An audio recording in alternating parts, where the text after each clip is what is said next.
right, that's enough. That is enough, everyone. Welcome. Thank you so much for joining us here on this Friday on our 229th episode of Make Your Day Richer, and we've got a good one for you. So get ready. I want to say hi to everybody I met this morning at Sweetwater's, which is a great coffee place at Fort Mill, Indian Land. They all merged together in my head. So hello to everybody there. We have some people that I met there that are going to be coming on this show.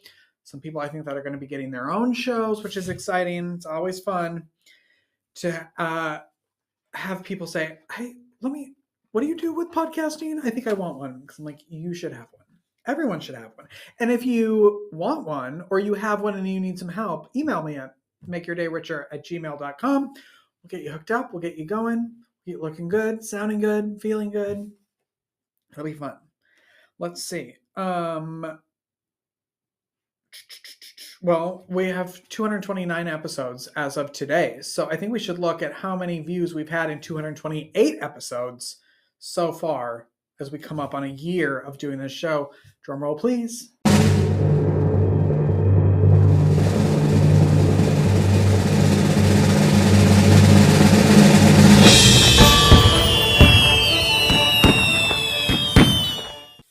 $364,573 views and downloads. Thank you to everybody who watches, who shares the show, who contributes to the show in any way.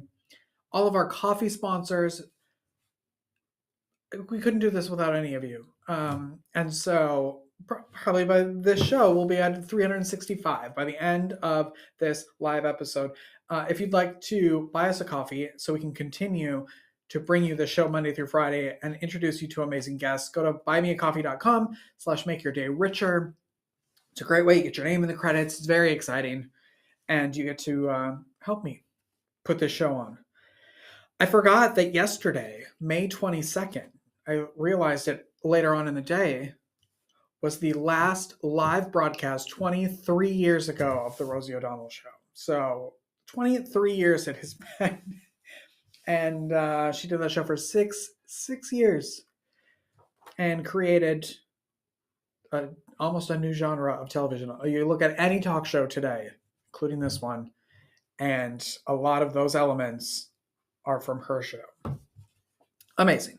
Okay, this weekend, what are y'all doing this weekend? Anything good? I'm going to be doing some pool action. I'm also going to the life-size version of Monopoly this weekend, tomorrow night, which is really fun. I'm very excited for that. I don't actually know how to play Monopoly, but I've been told it's not like strict Monopoly rules. And I'll tell you all about that on Monday. It should be really fun at the Blumenthal, I think, in Charlotte. So check that out. No, it'll be really fun. It'll be fun. And that's all I have to tell you.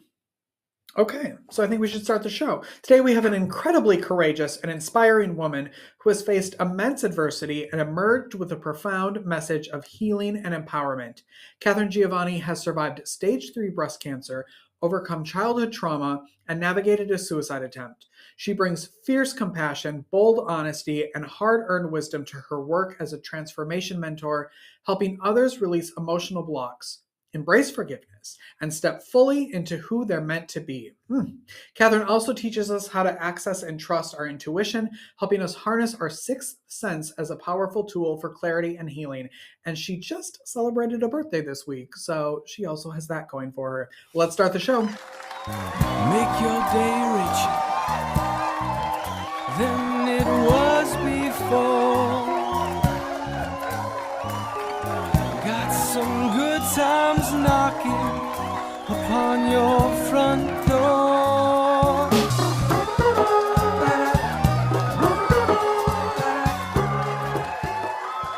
Katharine, nice to meet you. Thanks so much for having me. I appreciate it. Well, thanks for being here. I'm really excited to talk to you because I don't think I've ever had or have met or maybe even have heard of a forgiveness coach before. And that's what you are. And that to me sounds fantastic. So can you tell everybody what that is? Everybody is taught to forgive. Your teachers, your parents, everybody says that you have to forgive. Nobody teaches you how. Oh, wow. And what if you don't want to? What if it's unforgivable? Then what do you do? So I've created a very, very unique method of forgiveness that's a step by step system that's going to help people forgive. And on a 10 scale, everybody watching and listening to this, on a 10 scale, with 10 being unforgivable, horrific, awful dumpster fire, and 1 being the easiest person on the world to forgive, everybody's thinking of their number 10 person. And that's fair because they hurt you. And that's why nobody wants to talk about forgiveness. Mm. Are other people doing this work, or is this something that you created? There's a lot of people teaching forgiveness. My system is very unique. I have searched high and low for an actual step by step, step 1, do this, step 2, do this, step 3, do this. And I haven't really found any. And the Mm, secret sauce to the method is energy. A mm, lot of people will come to me and say, Catherine, I have forgiven. I've done the work. And they have. They've done the work on their own, figured out how to forgive people, which is not easy. And they've just stumbled across it. They figured it out. But the person has a nasty habit of not staying forgiven. yeah, the Einstein saying proved, like forgive but not forget or whatever it is, right? oh, we'll, Like we'll, we'll talk about the forgetting in a minute. That's a myth. okay. That's a myth, man. But, to stay, Einstein did prove that energy is neither created nor destroyed. It just transforms from one thing into another. Mhm, He also said that everything, including this cup, has energy around it. mhm, So when people haven't when you get angry, you think that your hate and anger goes out of your mouth and dissipates into the universe. It does not. It hangs around your energy field. And the mhm, longer you hold on to your hate and anger and resentment, the more you're not going to be able to see clearly. And it's all you're going to be able to see, and it's all you're going to be mhm. able to feel. So my method clears that energy because you may have forgiven the person, but you didn't forgive the energy around the person Wow. Did or this the come place or from the thing. yeah. Did this come from your own need? I am really intuitive, so the answers usually come to me through the little bird that sits on my shoulder, but I also have been teaching forgiveness for like 20 years. I come from a Mm, really rough background, and I spent in the 8th grade I tried to commit suicide because my parents were really pickled, meaning they were alcoholics. And I had you connect the dots, everybody out there, because it was very dysfunctional, and I was bullied in school really horribly because I was different. So I tried to commit suicide, and I spent the next 10 years as becoming one of those teenagers. You know who I'm talking about. mhm. And in my late 20s, my mother fell down a flight of stairs, broke her hip, and ended up in the hospital. And even my mother couldn't get a gin and tonic in the hospital. So she dried out. And we sent her to rehab, and we spent the next 3 years closer than sisters. And we were very tight, forgave each other, talked till late in the night. And then she died of breast cancer. Oh, And I realized that if I didn't clean myself up, I was going to die too. So I've been sober for, let's see, it was the only New Year's resolution I ever actually kept. So it's 2025, 35 years. I had to do a little math there quick in my head. And that's really what started my journey to forgiveness, because you're taught to forgive and make amends. But my method is unique. The first thing, my method, I'll take stress out of everybody's shoulders right off the bat. You don't have to talk to anybody or reach out to them.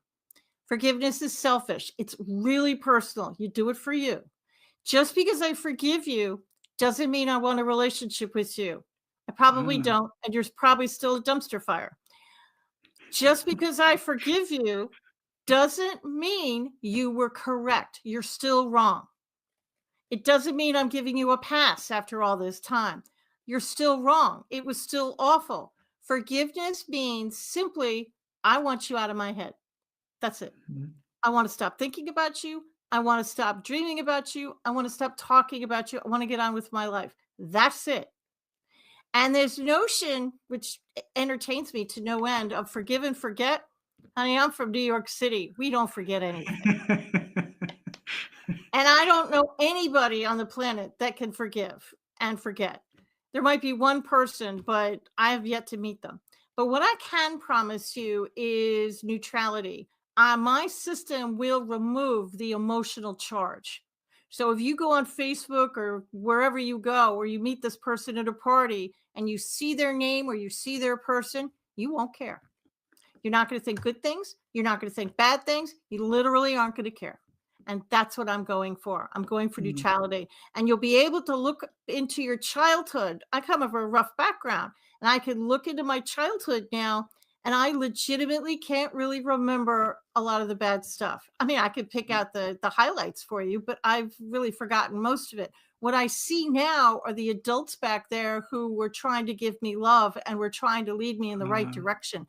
I see the love that was back there. And that's what this system brought. It brought me peace, so I could put that whole part of my life to bed. Wow. You brought up a couple things, and I want to start with the unforgivable, because you mentioned that as well. Are there things that are unforgivable? Yes, there are. 100%. There is people, places, and things, and I did say places and things, and I will explain that in a second, that are completely unforgivable. And everybody has a different barometer for what they feel is unforgivable for them. And if it's unforgivable for you, that's fine. You don't have to forgive the unforgivable. I'm the only one that will probably tell you that. Why? Because there's a lot of other people, places, and things that you can forgive before you even get to that person. So the method, I'm going to have you sit down and write a list of all the people you think you need to forgive from the time you were in the sandbox as a kid at 2 years old, all the way to present day. And then I want you to rate them from 1 to 10, 10 being unforgivable, 1 being super easy. Now you can have 10 number 4s if you want. I don't really care. You could skip a number, also don't care.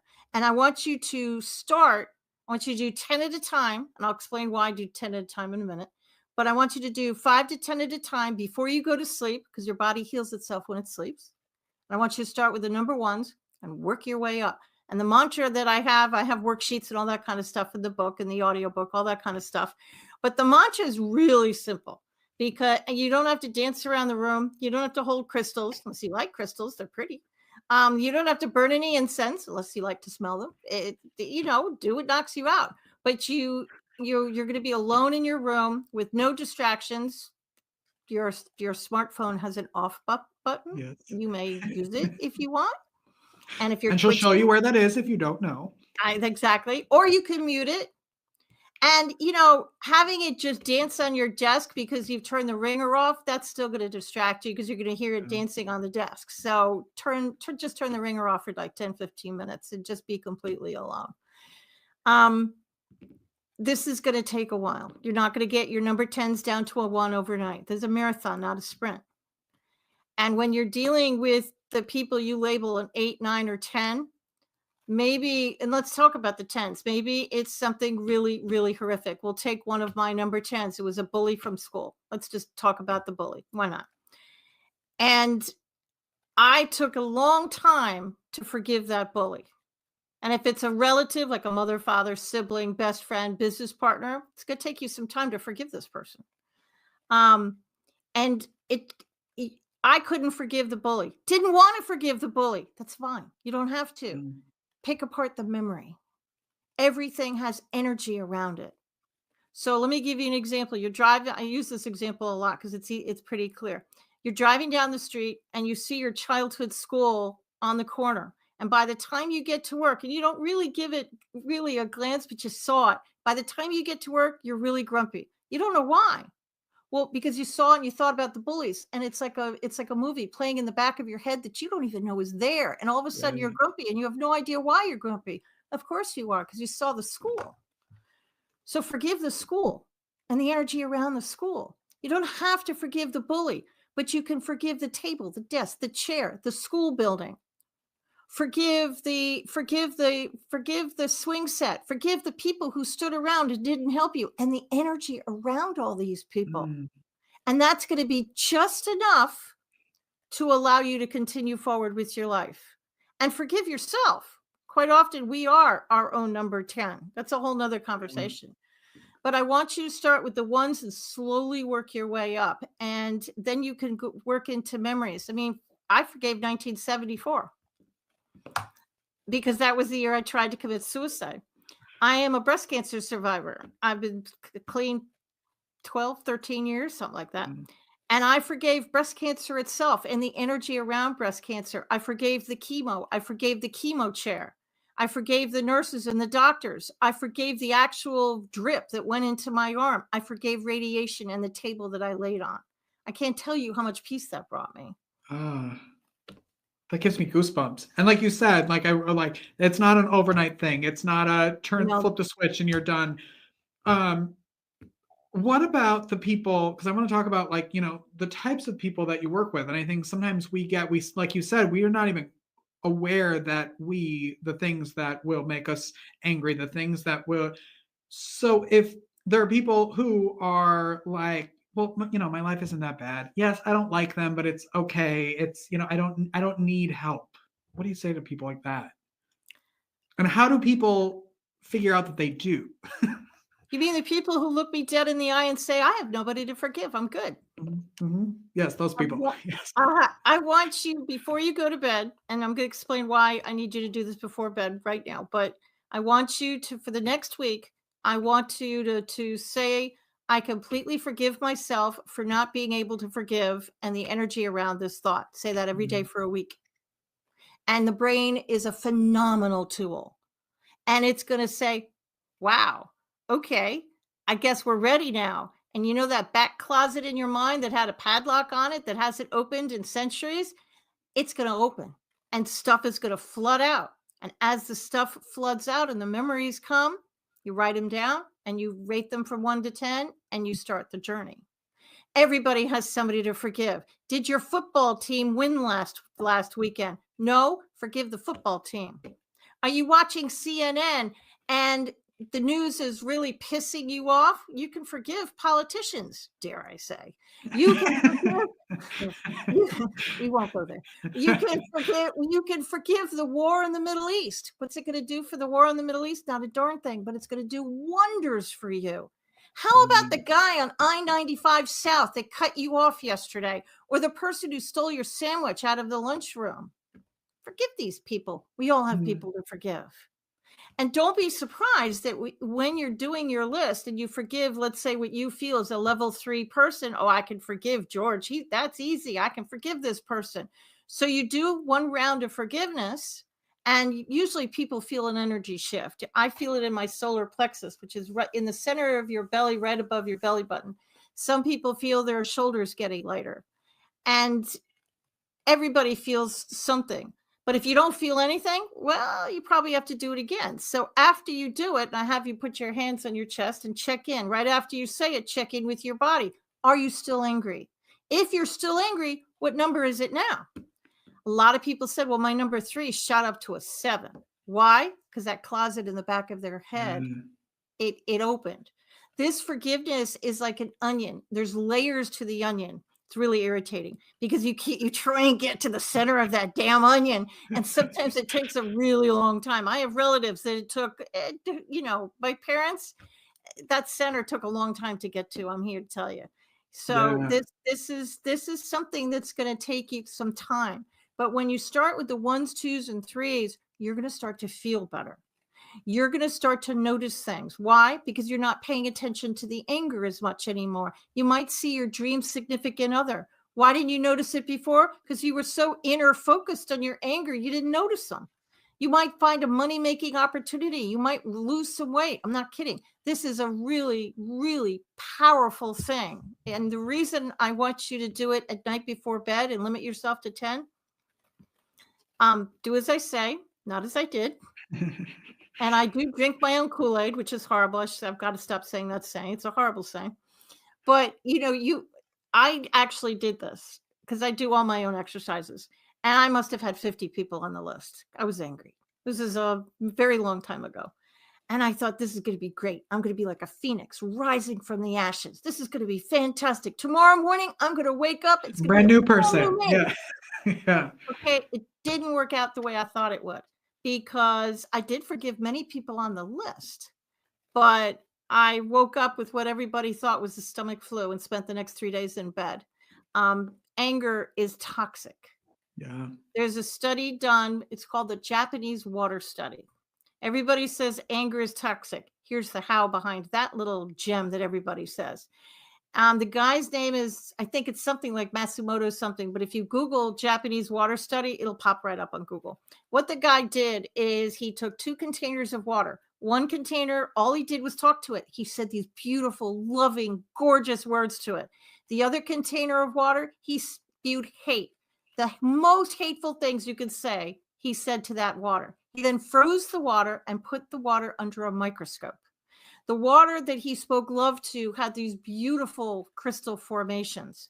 The water he spewed hate at had these black and brown malformations.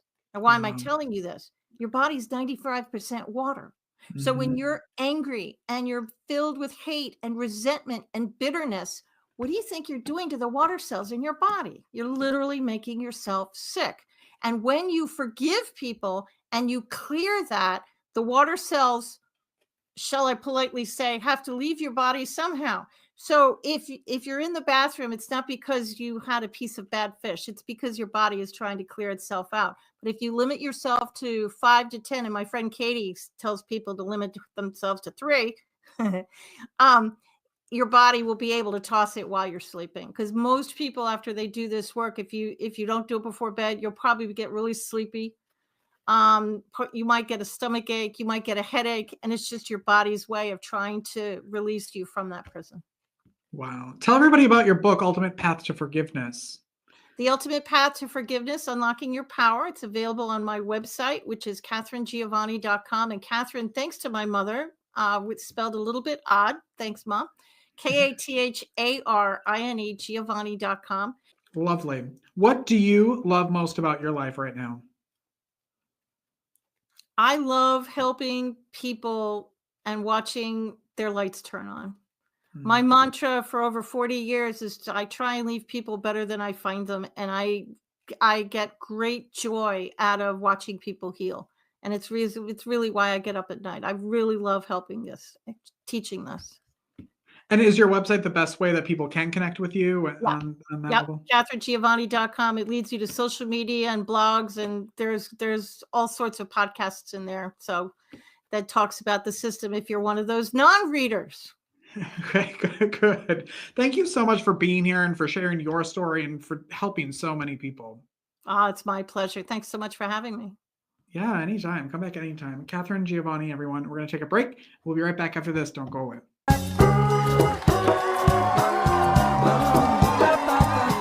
Life is difficult. Are you feeling overwhelmed or like you could use a little support for your mental well-being? Visit the Help Hub. It's the most comprehensive and inclusive free online destination for mental health resources, helpful tools, crisis hotlines, and supportive content.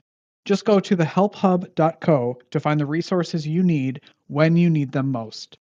Unlike other resource pages, the Help Hub is divided into 16 different categories, ensuring that everyone in every community has access to the resources and support that matches their unique needs. Find the help you're looking for at thehelphub.co.